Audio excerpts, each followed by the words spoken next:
judgment in another matter, so my apologies. Thank you so much. Mr. Kitsani, you may call the matter. Calling case 125912. Tamara Silinda versus Nonhlanhla patients. As it pleases the court, my lord, I'm Advocate Doctor Sibuyi for the applicant. I please the court, my lord. Creer, initials VE on behalf of the first. Thank you so much, Mr. Sibuyi. Mr. Creer. Yes, sorry, ma'am. May it please the court, Mashiane S. on behalf of the second respondent. Thank you, Ms. Mashiane. As it pleases the court, my lord, my apology again, Ms. Ndluli. And Ms. Ndluli. Yeah, for the Boile, Advocate Boile. Thank you so much. All right, I've received an explanatory affidavit from the second respondent. I've received yesterday an affidavit in response thereto from the applicant. I've not yet seen an affidavit from the first respondent. Mr. Creer, can you please advise? Please the court, my lord. The first respondent elected not to file an affidavit in response to the affidavit filed by the second respondent. Okay, that's fine. All right, Mr. Creer, may proceed. Having regard, I've read the affidavit. You may proceed. As it pleases the court, my lord, we are of the view that having read the affidavit of Alexforbes, the initial approach that we had, that section 37 C, does apply in this matter. And we're going to persuade the court with two case laws with regards to that. The case laws deals with the principle of contra bonis mores, which is concerned with contracts which contradict public policy or recognize notions of Roman Dutch law and English law. How far the opinion the key to one is the key to the other. So, my lord, we want to submit to this honorable court that we have read the affidavit. What we saw is that Alexforbes have failed to deal with exactly what the court have requested them to do. Instead, what they have done is an issue of failing to deal with substance. They have grazed over the matter. They have not dealt with the matter itself. They say that it is governed by the Annuity Act. My lord, we have had an opportunity to peruse the act. Nowhere is the court referred to that act where they contradict each other. They don't refer this court What to act is that, Mr. Sibuyi? I can't No. remember an Annuity Act. the Long-Term Insurance Act. Okay. Yes. They have said that they are referring the court to the Long-Term Act. And what we have done, we also did the homework. We went to deal with the Long-Term Insurance Act of 1998. There's nowhere where they referred the court in answering their documents to that act. They should have said specifically which document, which section of the act are they referring to. They have not done so. But what is quite unfortunate on their side, my lord, is that if you look at the document that they have attached now, specifically the document that they have attached in answering their document, it does not include the very same section 5 of which forms part of their policy, which deals with section 37. And why they didn't do that, we don't know. The one that we submitted to you as the applicants, it deals specifically, it has mentioned in the policy, which the court has said there is contradiction. We have mentioned that, it is in there. But if you look at the document that they have given it to you, which they have given to the court now, they have not done specifically so. And for that reason, we are saying, my lord, they did not respond to the question that this court has requested them to respond to. And as for that reason, the matter should be read in line with section 37C, in that it automatically trumps the income tax. And my lord, we are definitely putting the court with regards to it. But then, my lord, there is also one key matter, which is a constitutional court ruling the Constitutional Court ruling. My Lord, I will address you with the Constitutional Court ruling. That is in the matter between Betika 231cc, Betika 322, but let me refer to you as CCT 10919. This matter, it was in a Constitutional Court. It was definitely addressed by Justice Kapembe. I will pick only some of the issues there. It also deals with a contradiction where there's a contradiction of contracts. It was said in the final analysis, in conclusion, that this approach is important for the lack of adjudicating our law of contract based on a framework transformative constitutionalism. And as set out in the second judgment, the recognition of an underlying moral or value choice. The traditional individualistic approach to the law of contract is one that promotes self-interest and self-reliance. This results is in the iconic rules of certainty and contractual autonomy to the exclusion of the underlying moral or value choice, which fails to address constitutional transformation. This matter also appeared in the second phase in Bakenhazen. That needs to be critically analyzed in this case. The implementation of eviction order for the failure to notify the renewal of lease agreement must be weighed against the context already described. Its implementation must be weighed against the principle of fairness and Ubuntu, which provide for the more expansive analysis, which will include inequality in the bargaining power. My Lord, we addressed this court this morning that if you take, for example, the contract of Alexforbes, it's a bargaining power that they have in authority. Now, what we find, and what the court has already indicated in its sitting last week, is that there is contradiction. In other words, what this court has to depart from, they've got to depart from the spirit of Ubuntu, which will indicate the issue of fairness. Now, the issue of Ubuntu will place the reasonable person in the presence of the deceased. To say the reasonable person in the presence of the deceased, will he have been in a position to nominate the respondent at the exclusion of the other beneficiaries who are dependent? Our law is very broad, my Lord. It's very broad because it doesn't end with dependents. It also goes with an extent of maintenance. It goes deeper even to the maintenance of grandchildren. There's a reference to case laws. There was even a ruling by the court where it ordered that a 56-year-old who could not manage himself should still claim from the estate of his father or from what is available from his father.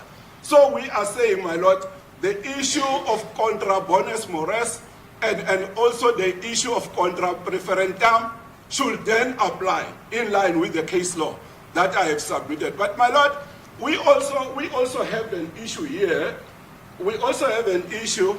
It is respectively submitted that Section 37 of the Pension Fund Act applies to the death benefits derived from the living annuity, where that annuity was purchased with the proceeds of the retirement fund. The legal character of such proceeds does not change merely by virtue of annuity structure. The protective regime of the Pension Fund Act, and specifically Section 7, is triggered where the source of benefit of pension fund is governed by the Act. Where now, are my you, Lord, Mr. Sibuyi, sorry, where are you reading from? The applicability of Section 37 to living annuity purchased with retirement fund. Who is proceeds. the author of that which you are reading? Sorry. Yeah, it's paragraph 7 of the heads. We did submit heads to you. Thank you very much. My Lord, we did submit heads to you. But Now, just remind me from your heads. It's difficult to get it on this computer now. Remind me from the heads. What is the author? What is the origin of what you have referred me to now? Yes. Yeah. As the court, thanks for reminding me. Now, What we know, my lord, is that... No. First, just you read me something. What is the source of what you read me? I just want to make a note of that. No, the source is section 37. No. I know you did not read the section. You read a conclusion somebody read about or wrote about the section. What is the source of what you read me? You said it's in your heads of argument. It will be too difficult to find it now. Please, the court, they will.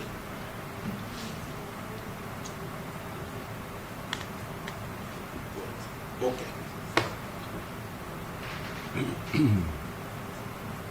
Okay. Yeah, my lord, thank you. It emanates from the reply. It emanates from the reply AF1. AF1, which Alexander Forbes has submitted in the answering affidavit. So what I can do is I can go to RF1 and read what you told me now. Yes. Because it goes further at AF1. It deals with the terms and conditions of Alexander Forbes' retirement income solution living annuity. And I draw the court's attention to clause 18 of the police, which is titled governing law. The clause reads as follows. This policy is governed by the law of the Republic of South Africa. The main legislation applicable to this policy is listed below. Please note that there may be other applicable legislation which is not listed. And then it starts, my lord, it talks about collective investment, financial advisory intermediary, financial markets, long-term insurance 52 of 1998, and then it also lists the very same section 37. Thank you, Mr. Sibuyi. I get that. The issue I want to raise with you is that Alexander Forbes in their own affidavit says that some of these funds are pension funds. So there was an investment. Some of the funds that is in the investment constitutes pension funds. Is that not so? That I No, but my lord, we are happy with it because if the court is with us on that one, we are saying where is the genius of the money? Because what we are concerned about here, where is the genius of the money? The genius of the money is pension. So is it common cause that the money came from the political... That has been addressed by our prayers of 37C.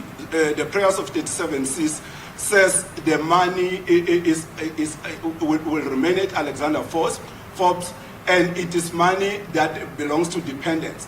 Because if you look at the document that we have now, which we did not have, as I've indicated, my lord, which I will then also ask, obviously, the court to come to our assistance, is that at a time when we made an application to court, the documents that has only been made available by Alexander Forbes was not given to us, because what they said at the time was that through the Poppy Act, they are not going to give us a document. But what they said at the time was that they have been nominated, the money belongs to them.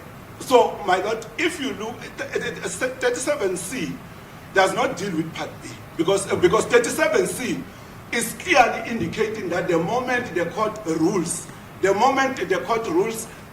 the tracing of dependents will then be attended to. I understand that. So based on that, Part B it does not have an influence here, because Part B will mainly deal with the estate. Part B will concentrate on the estate, but Part A, which is today, will deal with the issues that deals with the day-to-day maintenance of the people that are dependent. So we are saying to this honorable court, we are praying to this honorable court that the moment the court rules today, it interdicts the money.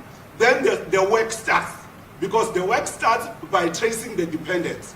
And when it starts tracing the dependent, it will then determine how much is going to be paid, because that issue of 40,000 and the issue of 127,000, the court has already raised that in the last week's sitting, and we have responded in the transcript which we have attached.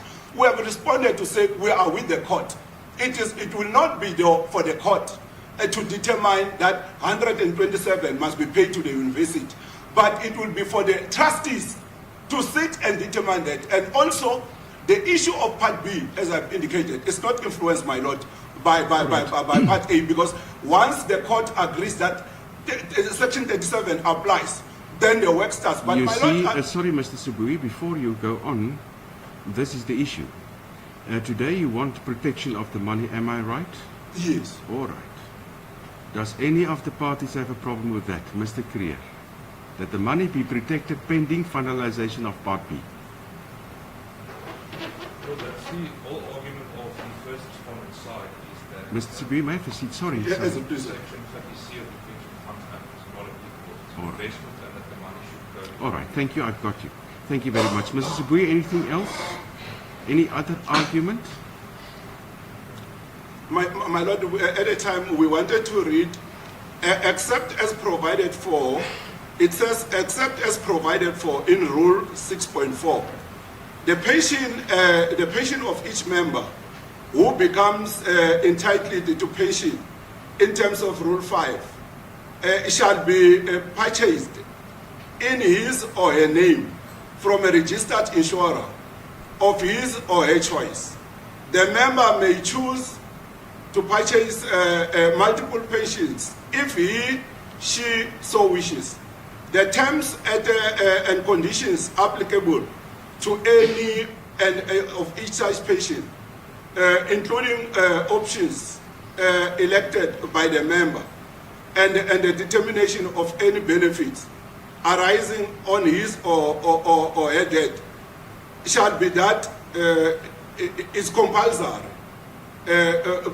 commutable, non-assignable, payable to life, and shall be subject to the provisions of the Act, and any requirements of the revenue authorities, and where applicable, shall be set in writing by the registered insurer provided for. Thank you, And then Mr. the Sibuyi. Act, the Act that I wanted to emphasize, it is Pension Fund Act. Yeah, I know So that. the annuity, Thank you, Mr. Sibuyi. Anything else? Can I read this? My lord, can I then take you again to a document which we have attached? It's under file. This one, for the reference of the court.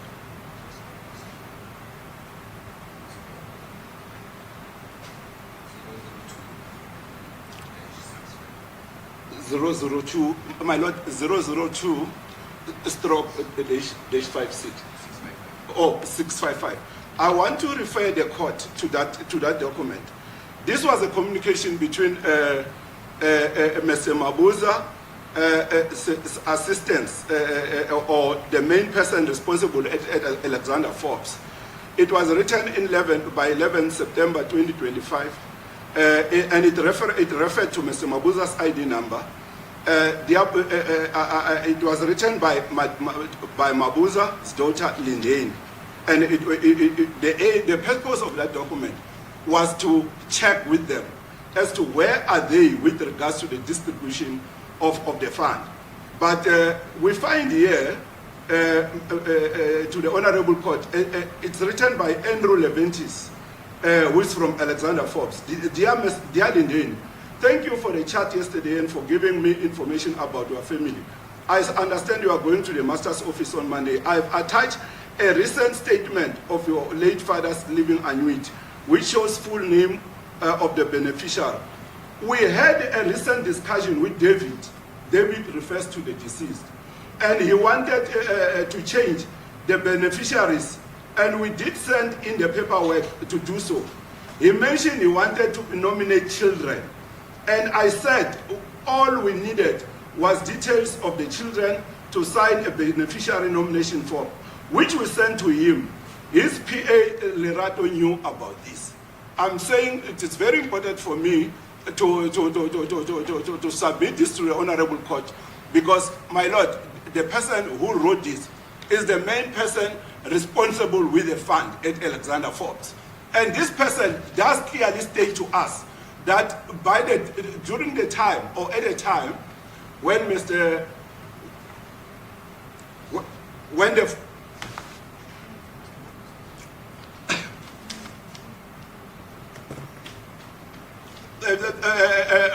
when the late Deputy President of the country was alive around May, because the communication seems to take place around May. Then there was communication and intention, and I'm tempted to draw the court in terms of the interstate succession law, although we will say it's not applicable here, where it is said if there is a will that has been drafted, and then you find that in the will not everything has been completed, and in the will itself it has not been signed, the court can insert the wishes of the testator. Yeah, you see, there's Mr. Sibuyi, there's a specific act that that provides for that. It's fine. Thank you. Don't concern you too much about that, because Alexforbes has attached to their papers forms that was completed by the late Mr. David Mabuza to change his beneficiaries substantially.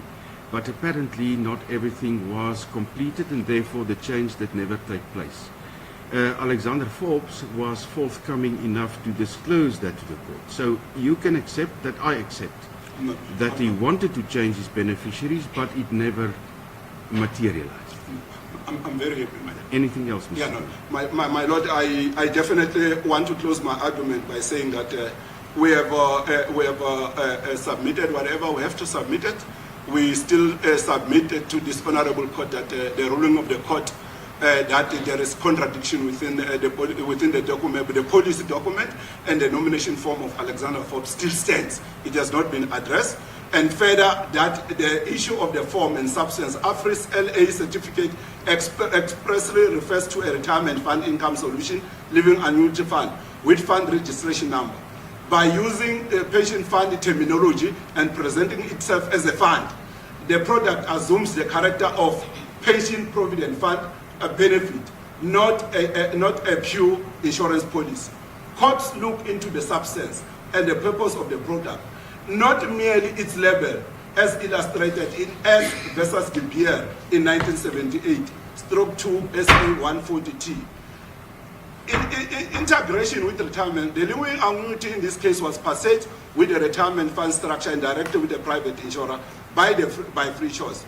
If the proceeds came from retirement savings regulated by Pension Funds Act, then the obligations under Section 37C should remain applicable and safeguard independence. It is on that submission that, my Lord, even if the Deputy President was of the view that he wanted to exclude his children, the law, Section 36 limitation clause doesn't allow him. Section 36 clearly spells out that any decision has to be reasonable and justifiable. Now the question is on reasonableness. Was he reasonable enough to exclude his kids? The answer will say no. Was he justifiable in doing so? The answer will say no. Because the dependents are here, they are alive, and the court remains the guardian to ensure that those dependents and even grandchildren, it extends to that. The law has ruled in favor even of grandchildren. Thank you, Mr. Sibuyi. Mr. Creer, any argument? You may proceed. With respect of the position of Part A and Part B, one looks at the position of Part B. It's my submission that there's no prospect of success in that, because there are no trustees applicable in this matter that can distribute the money which is currently in dispute. It has to go to the sole nominated beneficiary at this instance, as explained by the second respondent to the affidavit as well. So one looks at the relief sought in Part B, my Lord. What is asked for, that it be distributed in terms of Section 37C of the Act, which our submission is not applicable. It's still a contractual relationship, there's no fiduciary relationship between the parties, and therefore Part B of the application will not have success. Thank you, Mr. Creer. Anything else? No, my Lord. Thank We've you. already made our submission. Thank you. Good man. I want to know from you, what does the affidavit mean when it says that some of the funds are still invested in pension funds? I read that in the affidavit, or did I read it wrong?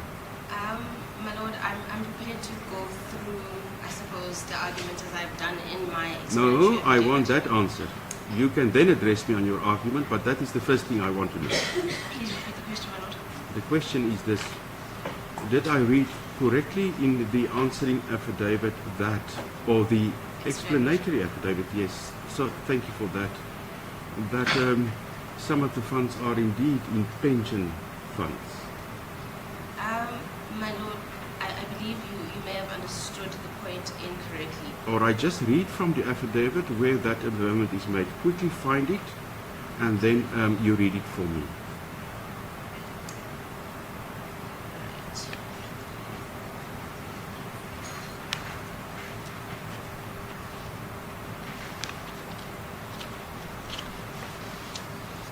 I'm asking you because I don't have my computer. Here it comes.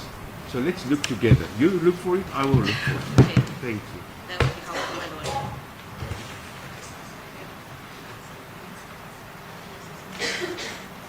My lord, if I may just ask, is the document that you're referring to the attachment that would be Annex AFP? No, I'm talking about the affidavit itself. The affidavit, explanatory affidavit itself, I read it there. I must have understood it wrong, or you must tell me if I did. I'm unable to locate a portion of the affidavit that says that there is a portion that is a retirement annuity. There is, however, as I'm trying to state, a portion of the affidavit that deals with the investment statement, and that deals with the various products All right, that are sold. I've read that. What is your argument? So, with relation to the investment statement, which my learned friend avers on behalf of the applicants is a policy document, we submit that this is an investment statement. It's just a statement that gives the client, in this case Mr. Mabuza, information about where his product stands and a statement of account as to what has been happening with the various products that he has here too, in this case. But it goes further to say what happens at death. It does. You cannot also, delete that. That is on the statement. It goes further. So, my lord. So why is that on the statement, and what was the thought in the mind of a reader of such a statement if on the statement where a person that does not presumably know investments, therefore you go to an advisor, reads on his statement that this will happen on death? So, my lord, if I may refer you to the Annex AFP, because I believe it's necessary. There's a table at page, on case lines, I have it as 002-2778. It contains a table that has all of the products that are administered by Glacier Partners. There are 4 types of products here. Yeah, but we are not there. We are at a point where I know that the money was invested with Glacier in different funds. I get that. You don't have to refer me to the table. What I want to know from you is why is the death benefit payable printed on that very same statement, and what would happen in the mind of a person that has little knowledge or seeks advice about this if he reads this on the statement? So, my lord, the submission that I'm trying to make is that if you go below that table to find the very place where the contentious paragraph is clause 5, retirement funds. That paragraph that is problematic or contentious is labeled death benefit preservation funds.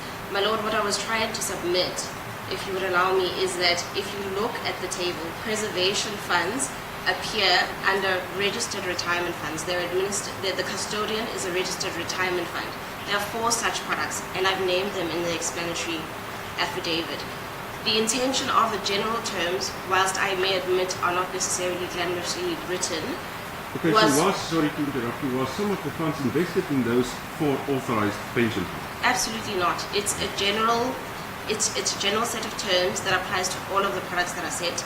The idea is for a client, as would have been advised, Mr. Mabuza at all times had an advisor, Mr. Andrew Leventis, as the applicant's counsel has said. He would then know, reading the policy, that if the document or the term of the document that it contains general terms for all of the products that are applicable to Alexforbes, that retirement funds can only refer to those that are administered by a registered retirement plan. The product that Mr. Mabuza had taken was, in fact, under a long-term insurer. You'll see it on the far right column. It would be the first one appearing under that portion of the table. It is the AF Retirement Income Solution Living Annuity. he would know this in consultation with the advisor that he would have had at Alexforbes, that his particular product is a long-term insurance product, and therefore any term that deals generally with retirement funds or preservation funds, as appears there at clause 5, is not applicable to the contract that he has taken. His is a contractual arrangement, it's an investment product, whereas that section, that portion that is labeled retirement funds, actually deals with retirement funds as would be, well, not defined, but set out in the table above. And so it's a key of sorts to understand where your product is and which terms would apply to you. I submit that in relation to Mr. Mabuza's product, which was the AFRIS living annuity, there isn't a general term that is applicable to him, because all of the terms that are applicable to that contract are fully contained within the policy document that is attached at AF1. So there was no ambiguity that would have arisen with him, and this would have been a conversation he would have had and advice he would have received from his financial advisor. So we submit, because of that, in our explanatory affidavit, that there isn't an ambiguity, certainly not one that would have arisen in the mind of the deceased at the time. He would have been clear about this, and to the extent that there are clear terms in Annexure AF1, which is the policy document, the terms that specifically speak about what should happen on the death of a client are contained at clause 8 of that document, my lord, and not in the general terms that are contained here. This is just a monthly statement, a periodical statement that he would have received from time to time that would have explained where his products lay, and he would have understood that he need only refer to the general terms at the bottom as a key, insofar as they refer to his product, which they did not. Thank you. Anything else? There is nothing else for Thank you. Mr. Sibuyi, reply. I'm going to give you 5 minutes.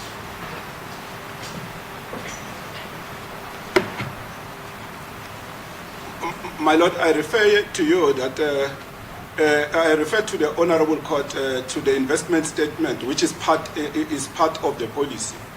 The letter that was addressed to Mr. Mabuza, dated 30 May 2023, which also formed part of the AF1, specifically states that investment statement that will be sent to him from time to time are also part of the policy schedule.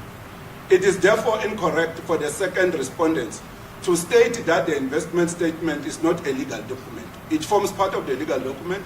The argument of the above clause 5 of the investment statement, which has already been referenced in the founding affidavit, makes specific reference to section 37C of the PFA. This reference creates a reasonable expectation that the benefits payable under the policy should be distributed equitably among the deceased dependents and nomination in line with the principles set out in section 37 of the PFA. Even if the policy were to be governed primarily by the Long-Term Insurance Act, the express reference to section 37 introduced an element of ambiguity. In such cases where two legal frameworks appear to overlap or conflict, the interpretation should favor one that upholds equitable principle, in this case the PFA. My Lord, that is our submission with regards to what she has raised. In her own submission, she says Mr. Mabuza should have known. Mr. Mabuza should not have known. Mr. Mabuza should have been assisted by them, not that he should have known. If you sell a product, you should be able to explain point by point to a person taking that policy. But I've already answered, my Lord. They have not referenced. There's no reference to the act that they are relying on. There's never been a reference to the annual to the act that they are referring to. So basically they are just arguing from the air. We have got documents, my Lord. This is a document which comes from Alexforbes, and in the light of this, I definitely would want to persuade the court to rule that this policy falls within 37C. And my Lord, I also want to address you on the issue of costs whilst I'm standing.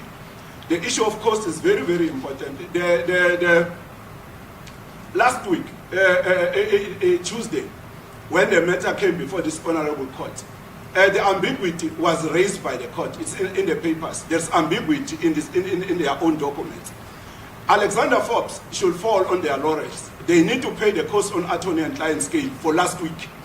My Lord, it is my submission again that today, in today's proceedings, Alexforbes have got to bear the cost for today's proceeding on attorney and client scale, and that will include again the first respondent, because the first respondent, my Lord, when we initially started the process, it was not our position that we needed to come to court. We came to court as a last resort. We have entered into negotiation, discussion about this whole issue. There is even, although I don't have to go to part B, but there has always been discussion between the parties on how this matter should be resolved amicably and can be resolved amicably. Until today, my Lord, my learned colleague stands in here despite the fact that the court has raised the issue of ambiguity. He stands in today here and says to the Honorable Court, Section 37 does not apply. The main issue for saying it doesn't apply, it's obviously self-greed. It's where someone stands in and says, I need to benefit 44.7 million at the exclusion of the dependents, which they know. And they know that the law will always rise when it comes to the issue of dependence. They violated the Bill of Rights. They violated Section 28, the issue of security to persons. They know that it's a social contract that exists between the deceased and his own dependents and children. And dependence does not only look at children. It goes further, because Mr. Mabuza also had a family that he was also looking after. So they come in here, they want to reinforce the money. It is my submission, my Lord, that they have got to pay the cost on attorney and client scale. Thank you, Mr. Sibuyi. I need to hear from counsel for the second respondent about costs.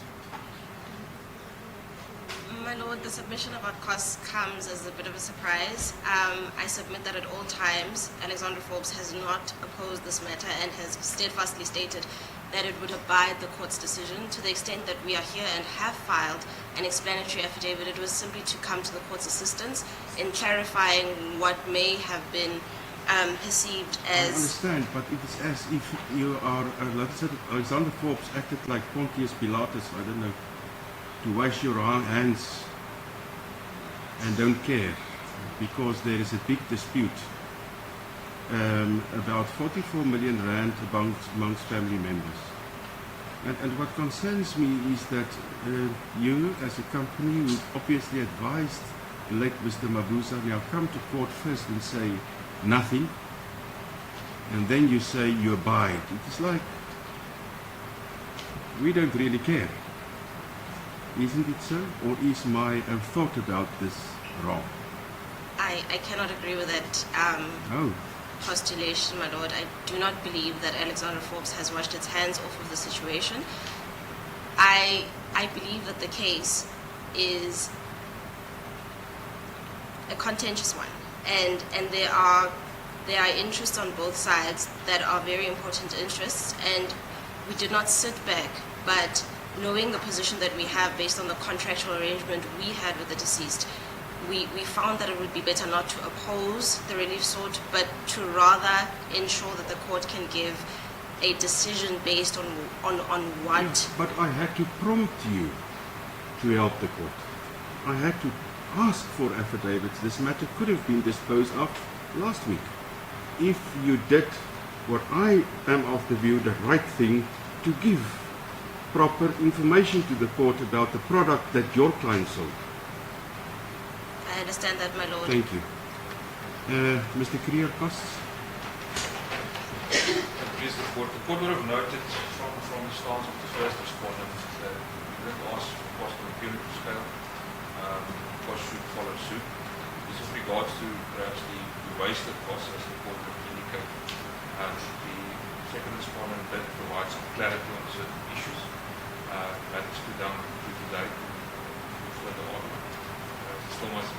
costs should follow suit. Thank you so much. I'm going to give judgment just now. I've heard lots of argument this morning and I have to apply my mind. So please bear with me. My registrar will let you know when judgment will be ready. Thank you so much. Court adjourns.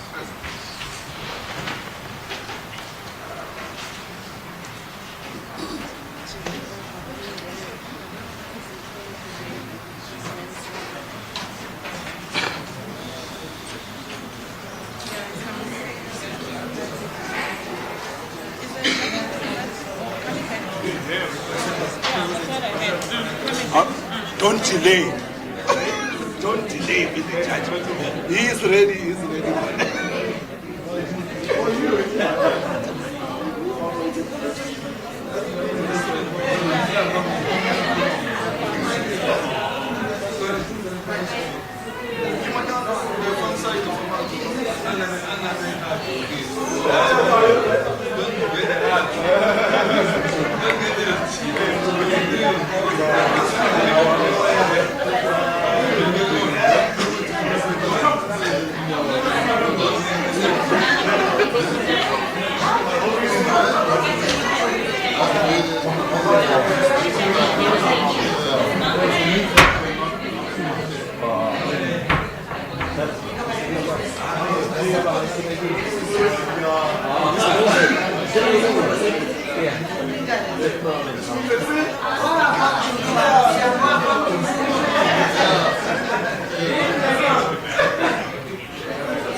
Thank you, Mr. Kitsani. You may inform the matter.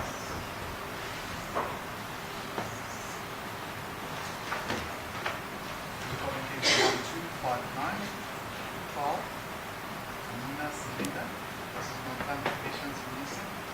Thank you. Judgment in this matter. The two applicants. The first applicant is the widow of the late Mr. David Mabuza, who was a public figure, a member of Parliament, Deputy President of South Africa, and even acted as a President of South Africa.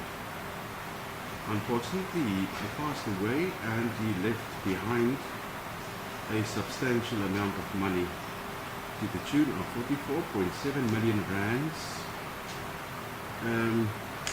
which he has invested upon his retirement. So the parties before the court is firstly late Mr. Mabuza's wife and also one of his dependents, one of his daughters. That is the two applicants that approaches the court, and I will set out the relief that the applicants are seeking. The respondents, in other words, the opposing parties, are another a wife, so the papers say, of the late Mr. Mabuza, then the insurance company or the brokerage that arranged for the investment of Mr. Mabuza's money is the second respondent. There are a host of other respondents, including the Master of the High Court, the Presidency of South Africa, and also the pension fund to which political office bearers belong. Those are the respondents. The issue arose between the parties when it came to light that the investment that Mr. Mabuza made when he retired was made into a fund to which he only nominated one beneficiary, and that is the first respondent. The two applicants approached the court to prevent what they call irreparable harm by way of an application for an interdict. I'm going to read the notice of motion because it consists of two parts, and for clarity purposes I need to examine, and I have done so, both parts to check its procedure against the evidence and the arguments that was made before me. Let me proceed to read the notice of motion. Part A of the notice of motion, the applicants are requesting what they term an interlocutory relief. Actually, it is not interlocutory relief because interlocutory relief relates to procedural issues. What the applicants are seeking is interim relief. Interim relief is normally asked where parties want the status quo of a certain situation to remain, while the main dispute is still being considered, either by the court or perhaps through negotiation, does not matter. The point is that parties approach the court for interim relief when there is a main issue that are at hand. In this case, it's exactly the same. The first prayer of the notice of motion is a normal prayer when parties approach courts on urgent basis, and that is that the rules of court for service be condoned. There was no contention about this. The parties did not argue that the matter is not urgent, so I decided to hear the matter on an urgent basis. The matter was heard last week on Tuesday on an urgent basis, but let me return to the rest of the notice of motion. I'm still in Part A. I'm reading paragraph 2 of the notice of motion, that the second respondent is interdicted and restrained from disinvesting, transferring or paying out any portion of the Alexforbes Retirement Income Solution Living Annuity Fund, registration number 19970000515/06, with investment portfolio of risk investment number RIS 04842LA of the late Mr. David Mabuza, ID number 600825588489, pending finalisation of Part B of this application. 3. That the annuity funds presently held by the second respondent be retained in an interest-bearing account pending determination of Part B. 4. That the respondent be directed to pay such reasonable interim maintenance for the support of the applicant's child as this Honourable Court may direct pending finalisation of this matter. That the second respondent is directed to pay an amount as follows.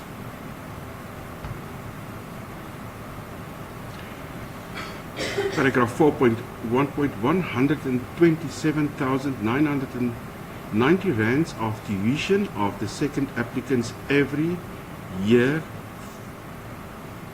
40,000 for the second applicant's monthly maintenance, including basic necessities, including clothing, transport and medical expenses.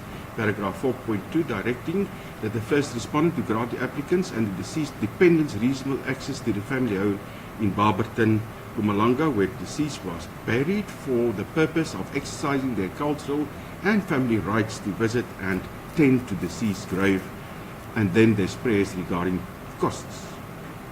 Paragraph 4.2 was not argued because I was informed that that no longer is an issue. So the issue that I had to decide is whether or not to grant this interim relief pending finalisation of the main dispute, and that is Part B of the notice of motion. Part B reads as follows. 4.5.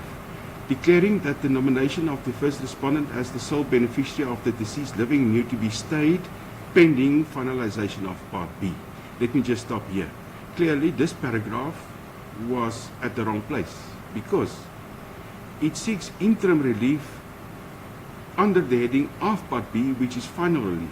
So, when I prompted Mr. Sibuyi, who appeared for the applicants, I was requested to amend the notice of motion. The other parties did not object to that. So, this paragraph 4.5 will now fall under Part A of the notice of motion and therefore read, declaring that the nomination of the first respondent as sole beneficiary of the deceased living annuity be stayed pending finalisation of Part B.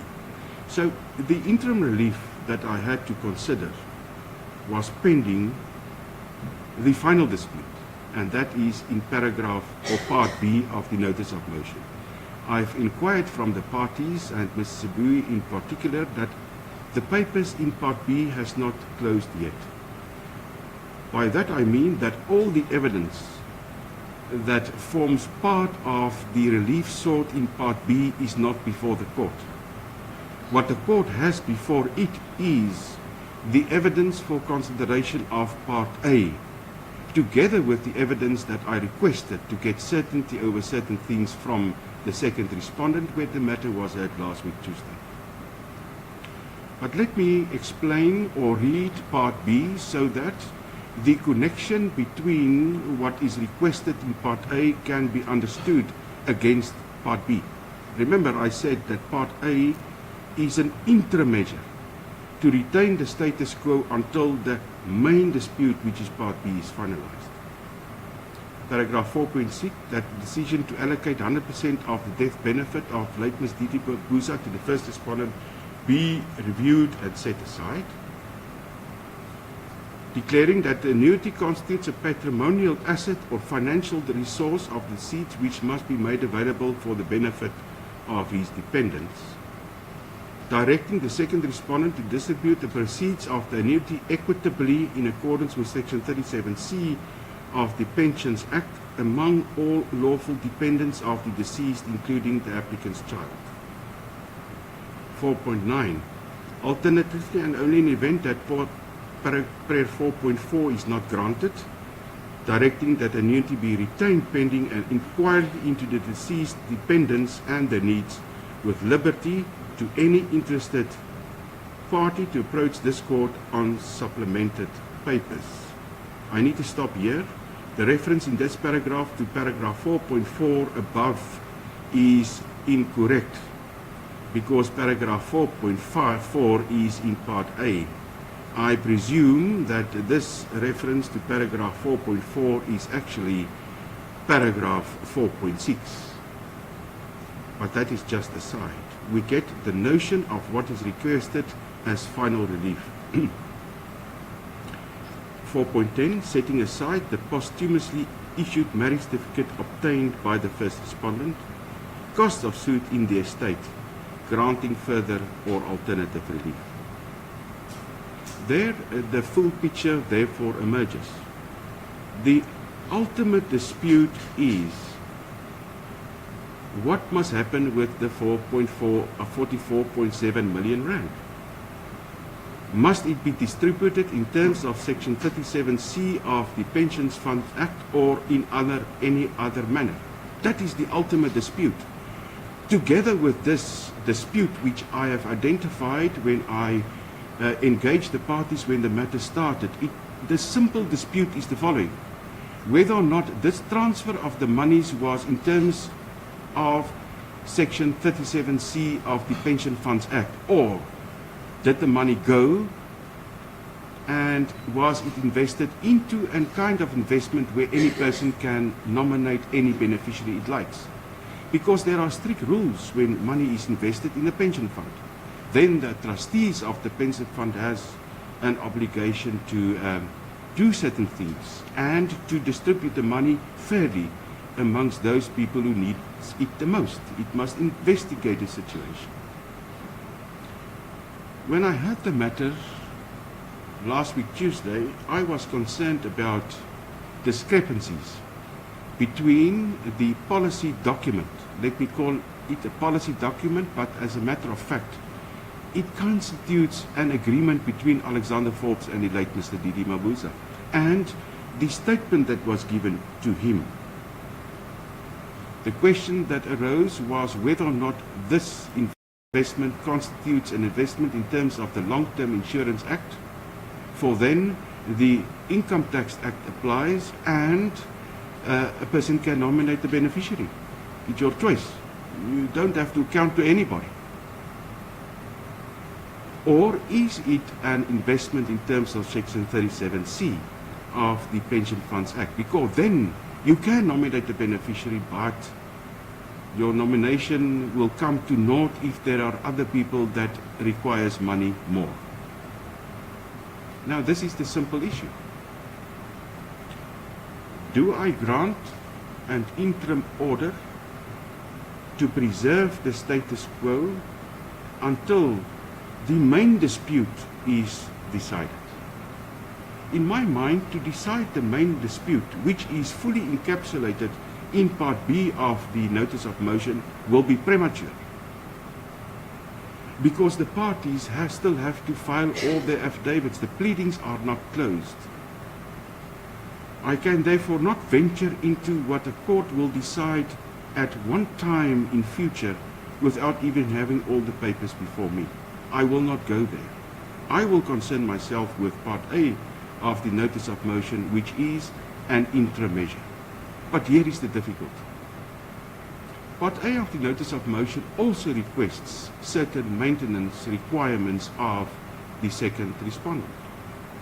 And that is tuition fees and also 40,000 rand per month to sustain the second respondent, who is currently at the University of Cape Town and living in Cape Town. So now this is difficult. If the money is indeed invested and the court ultimately finds that into a pension fund, the trustees will have to make that call.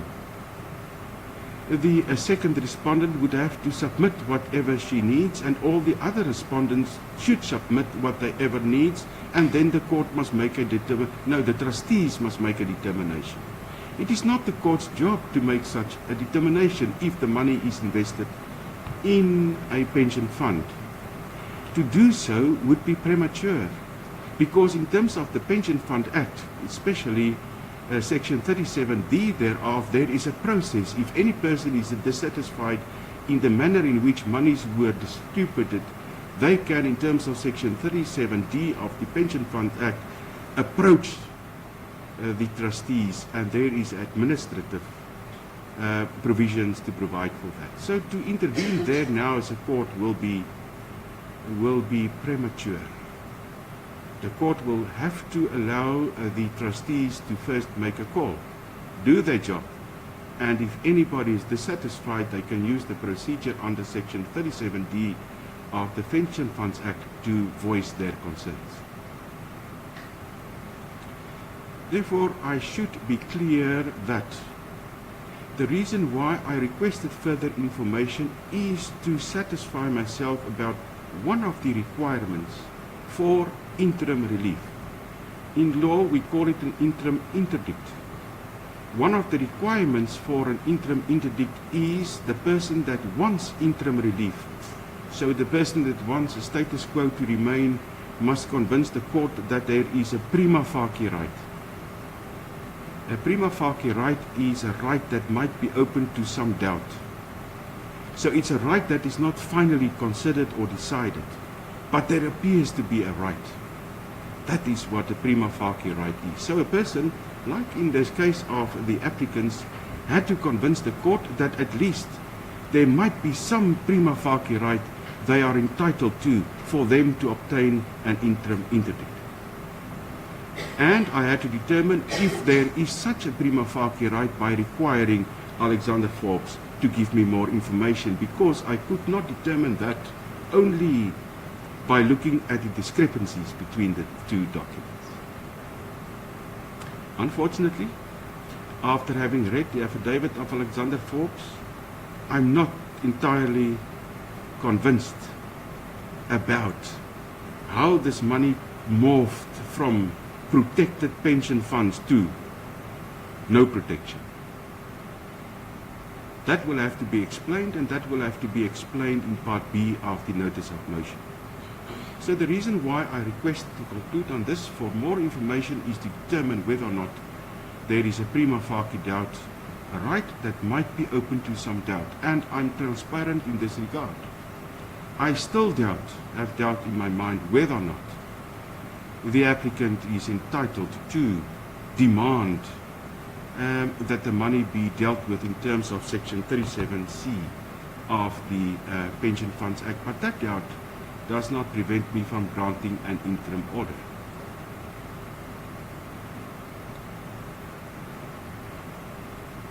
The main concern of the applicants are that this money, and it was said so by Mr. Sibuyi, that the money, if we leave the court, will immediately be transferred to the first respondent. Then the money is gone. That is what they say. I need to protect that, but because in my mind, there is a prima facie right that this money might be pension money in terms of Section 37C, and therefore it needs to be protected. The other requirements for an interim interdict, I'm of the view, have been satisfied, namely balance of convenience. That is when the court looks at the convenience of a party who gets protection in the interim against the party against whom the interim protection counts. So in this situation, I had to look at the balance of convenience at the interests of all the beneficiaries of the estate against the interest of only one. And in my mind, the balance of convenience favors all the beneficiaries of the estate instead of one. The court also has to look, when it comes to interim interdicts, to an apprehension of harm. And one doesn't have to dig too deep to think that there might be an apprehension of irreparable harm. Because if harm was not imminent, I do not understand how the second respondent could have refused and even opposed this application if there was no intent on the first respondent to keep the money. Otherwise, why oppose the application? That shows me that through that conduct, although everybody is entitled to oppose relief, but it shows me a certain intent that this money might be gone forever in the eyes or in the hands of the beneficiaries if the first respondent gets hold of the money. Then the last requirement for an interim interdict is that there is no other alternative satisfactory remedy. I think I do not have to dwell on it for too much because I don't think there would have been. There's another remedy. The money is there. It is imminent that it will be transferred. So I don't think that a letter would have sufficed. The mere fact that Alexforbes appeared and said they will abide by the decision of the court means that Alexforbes might probably have acted on a letter from the first respondent to get the money, because the first respondent is a beneficiary on the fund. So there was no other way for the applicants to protect their prima facie right but to come to this court. I'm therefore satisfied that I am, with the information in front of me and the argument that I've heard, I can grant an interim order to remain the status quo pending finalization of the main dispute, which is what this fund is, ultimately. Let me turn to costs. Mr. Sibuyi argued that Alexforbes must pay the costs because they did not want to give information and relied on the Poppy Act, and also was here, and due to the discrepancies in the policy document and the statement, the matter had to be adjourned. I take a different view. My concern is more deeply rooted. And my concern is this, that a company that takes on an investment of 44.7 million rands, well knowing that this money is important money. First of all, it's a lot of money. And secondly, lots of people depend on what will happen to the money. And then comes the court when they see they have been served with the papers. They see that there is now a dispute. And they should have perceived that this dispute, because it's crystallized in the papers, concerns what is this now? Is it pension or is it a policy? They decided to come to court and say they abide the court's decision. I don't think that is the correct manner to have done it. It is as if you cause problems and then you want to turn away and leave the problems to be resolved by other people. In my mind, Alexforbes, with respect, could have much earlier seen the problem and given an explanation, instead of coming here and saying they abide the decision of the court. If you take the responsibility of managing so much money, giving advice to people, I think you have more to do than when there is just a dispute to just come to court and say, I have nothing to say. Therefore, I think that it is warranted that Alexforbes be ordered to pay the costs of last week, Tuesday. I'm not going to order costs on a punitive scale only because they said they do not oppose the application, but they were here. So I'm going to grant costs against Alexforbes on a party and party scale. In the premises, this is the order that's made.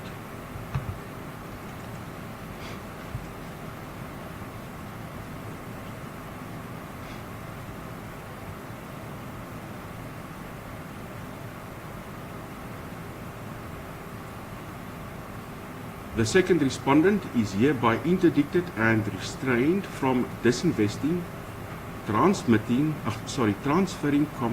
or paying out any portion of the Alexforbes Retirement Income Solution Living Annuity Fund registration number 1997/000-595/06 with investment portfolio AFRIS investment number RIS 04842LA of the late Mr. David Mabuza, left bracket 6008255884089, right bracket, pending finalization of Part B of this application.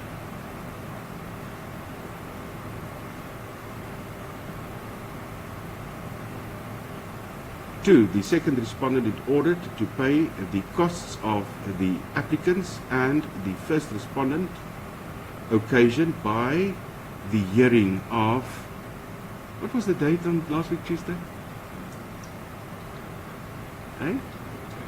23rd. 23 September 2025. 3. The parties are hereby directed to approach the registrar of this court for purposes of managing Part B of the application and do so before 1600 hours on 15 October 2025. That is then it. There are two issues that I want to address before we proceed. One is I want to thank Council. It was a privilege to engage with you and to deal with the law and also deal with the facts. I want to, as not part of this judgment, the judgment is finished. I want to ask the Mabuza family, settle your dispute. We have seen so many of these kinds of disputes in courts. You know, I always ask, what would the late person do if that late person was still alive and in this courtroom? Will the arguments have been the same? What would the late person have said? The only thing that remains after all of this happens is scars between family members that never heal or take very long to heal. So my request is, humble request, please see how you can settle this dispute. Because courts are there to settle disputes, but there's always a winner and a loser. No court case, exceptional cases perhaps, have two winners. One loses, one wins. So please settle this. The next thing is I want to thank the staff and my colleagues and all the attorneys of the Mpumalanga High Court. My term as being an acting judge ends today, 30 September 2025. It ends because I have been recommended as a permanent judge already in 2021. But there are parties that are challenging that decision of the Judicial Services Commission. That decision is taken on review. That review was heard by the High Court in Johannesburg and the review application was dismissed. But those parties decided to approach the Supreme Court of Appeal. I am therefore thankful to every colleague, every attorney that appeared before me, every counsel, that we could engage each other. It has been a privilege for me to serve the peoples of Mpumalanga, and in many cases also people of a wider location, because many disputes arise in Mpumalanga, but the parties that are interested in it is all over the country. It was indeed a great privilege. Thank you so much for the time I had to serve the community. Thank you, the court adjourns.